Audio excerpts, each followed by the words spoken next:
Le but de la médecine est de soigner. Et l'obstacle qu'elle rencontre, la difficulté qu'elle rencontre, est la confusion entre le diagnostic et la maladie. On le voit par exemple en psychiatrie, c'est très courant en psychiatrie. La psychiatrie a remarqué que faire un diagnostic de schizophrénie causait la schizophrénie et que la schizophrénie n'apparaissait que dans son diagnostic, si on peut dire, réciproquement. Ça, c'était les phases de l'antipsychiatrie. Bon, c'est aussi le même mécanisme que l'on retrouve avec la psychanalyse, qui fait des diagnostics et qui est considérée comme étant la cause de ce qu'elle explique. Alors, pour ça, on analyse, pour se dégager de cette confusion, on analyse les termes du diagnostic qui sont la vérité, le vrai, le symptôme, évidemment le symptôme qui se distingue entre le vrai qu'il manifeste et la vérité qu'il cache en quelque sorte. Et le quatrième terme de cette analyse, c'est le semblant, qu'on appelle aussi le mème de la mémétique en linguistique. Mais seulement tout cela est encore au stade du concept et on a besoin de passer au concret. Et ce qui engage dans le concret ces trois ou quatre concepts, de la vérité, du vrai, du symptôme, ce sont les passions. Ce sont les passions qui vont concrétiser la vérité, le vrai, le symptôme et le semblant, vont la concrétiser dans le vrai, chacune. Et à ce propos, donc, pour le comprendre, il est utile de se reporter à l'étymologie de la passion, qui vient de pathos, de souffrance, pathologie. C'est-à-dire la passion est une souffrance, elle est déjà quasiment de l'ordre où elle vient de l'ordre du pathologique, et plus avant, on retrouve la forme encore plus antique de ptha, qui est la représentation en fait du travail, la souffrance du travailleur et de l'artisan, c'est-à-dire que la production, le ptha est le producteur, avec les mains surtout, c'est l'artisan, celui qui fabrique, c'est la fabrication. Donc la passion, c'est la fabrication du vrai à partir de la vérité qui est fabriquée en vrai, le symptôme qui est fabriqué en vrai. Ce sont les passions qui aboutissent à cette concentration sur le vrai et elles sont au nombre de 3. Nous avons l'amour, nous rencontrons l'amour, la haine et l'ignorance qui sont à cet office. Et alors, qu'est-ce que fabrique l'amour de vrai? Eh bien, l'amour fabrique. Alors, c'est la psychanalyse qui nous explique que l'amour opère sa fabrication à l'office du narcissisme. C'est le premier amour de soi.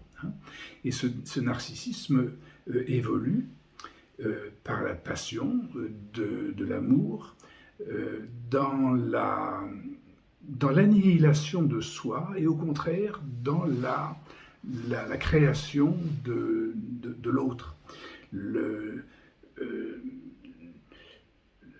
Cette passion va donc fabriquer un vrai autre. La seconde passion, la haine, fabrique aussi le vrai à l'office du sadisme, enfin à l'office de la perversion, et notamment du sadisme, accessoirement ou à l'inversement du masochisme. Et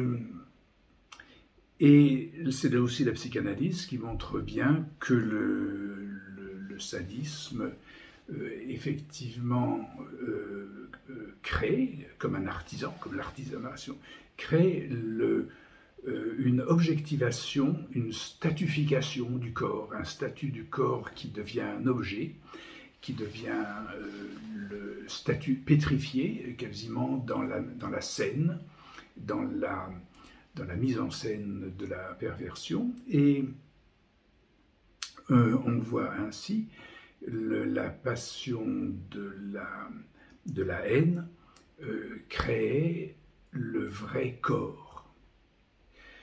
Donc, vrai autre, vrai corps, quelle est la troisième création en vrai qui émane de l'ignorance?